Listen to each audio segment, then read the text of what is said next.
ఈరోజు అమరావతికి చట్టబద్ధత కల్పించుకుంటూ లోక్సభలో బిల్లు ప్రవేశపెట్టబోతున్నారు అని పెద్ద ఎత్తున తెలుగుదేశం పార్టీ వాళ్ళ మీడియా ప్రచారం చేస్తూ ఉన్నారు. అండ్ అది వీళ్ళు సాధించిన ఒక అద్భుత ఘనకార్యంగా ప్రచారం చేసుకుంటూ ఉన్నారు.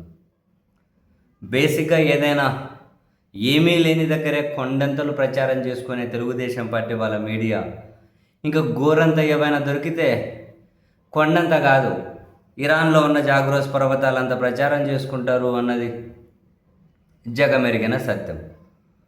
And at the same time ఈరోజు లోక్సభలో ప్రవేశపెట్టబోయే బిల్లు ఎలా ఉండొచ్చు, ఒక రాష్ట్ర రాజధాని ఏంది అని నిర్ణయించే హక్కు కేంద్రానికి లేదు కదా. ఈ విషయం నేను మీరు చెప్పడం కూడా కాదు, ఆంధ్రప్రదేశ్ హైకోర్టులోనే ఇంతకుముందు కేంద్రం ఒక అఫిడవిట్ వేసింది. ఏమని?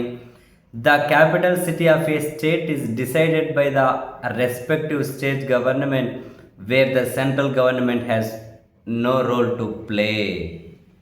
ఇది ముమ్మాటికి నిజం. మరి అటువంటిప్పుడు అమరావతి శాశ్వత రాజధాని అని కేంద్రం ఎలా చెబుతుంది? అసలు ఈరోజు ప్రవేశపెట్టబోయే బిల్లు స్వరూపం ఎలా ఉండొచ్చు అనే ప్రశ్నలు అయితే ఉదయిస్తూ ఉన్నాయి. బట్ వెరీ సింపుల్గా ఉండొచ్చు ఆ బిల్లు.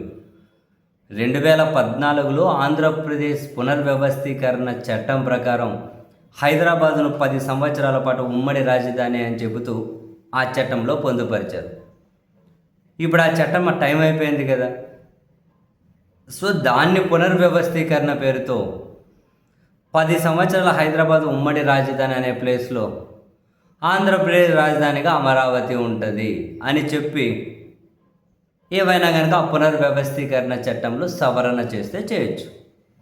అంతకుమించి వీళ్ళు చెబుతూ ఉన్నట్లు అమరావతిని కట్టుకదిలించకూడదు అని, అమరావతి శాశ్వతంగా ఉండాలి అని, దాన్ని ముట్టుకోకూడదు అని కేంద్రం ఇటువంటి పని అయితే ఖచ్చితంగా చెయ్యదని కాదు, చెయ్యలేదు. ఇప్పుడు ఈ పని కూడా అవసరం లేదు. కానీ కేంద్రంలో చంద్రబాబు నాయుడు గారి ప్రభుత్వం భాగస్వామిగా ఉన్నారు కాబట్టి ఏదో ఆ పునర్వ్యవస్థీకరణ చట్టంలో ఆ సింగిల్ మార్పు అయినా చేయండి, సో దట్ దాన్ని మేము బ్రహ్మాండంగా ప్రచారం చేసుకుంటామని చెప్పి చంద్రబాబు గారు ఒత్తిడి తీసుకొచ్చి ఉండొచ్చు కేంద్రం మీద. సో దట్ అలా చేయడం వల్ల రెండో విడత అమరావతి నుంచి భూములు తీసుకోవాలి అంటే ఏమైనా వాళ్ళని కన్విన్స్ చేయడం పాసిబుల్ అవ్వడం, ఇంకేమైనా కనుక ఇక్కడ పెట్టుబడులు పెట్టే వాళ్ళను ఇంకేమైనా రియల్ ఎస్టేట్ వ్యాపారం అక్కడ పెరిగే విధంగా ప్రచారం చేసుకోవడం, దీనికి వనికి రావచ్చు. అండ్ అమరావతిలోనే చంద్రబాబు గారి ప్రభుత్వం మీద తీవ్ర వ్యతిరేకత కనిపిస్తూ ఉంది కాబట్టి ఆ వ్యతిరేకతను ఏమైనా న్యూట్రలైజ్ చేసుకుంటే చేసుకోవచ్చు. దీనికోసం తప్పితే అమరావతికి ఏదో బ్రహ్మాండమైన ప్రయోజనం కలగడం కానీ, అమరావతికి అద్భుతమైన చట్టబద్ధత కల్పించడం కానీ అట్లేం లేదు. ఉంటే ఇంతకు మించి కేంద్రం ఏం చేయగలుగుతుంది ఏమో, అది కూడా ఇంట్రెస్టింగ్ చూడాలి. ఒక రాష్ట్ర రాజధాని అంశంలో కేంద్రం ప్రమేయం ఏమీ లేదు. ఇంకా అట్లా అనుకోవాలనుకుంటే కేంద్రం ఇంకా ప్రత్యేక రాజ్యాంగ సవరణ చేసి వాళ్ళకి ఒక పవర్ తెచ్చుకోవాలి.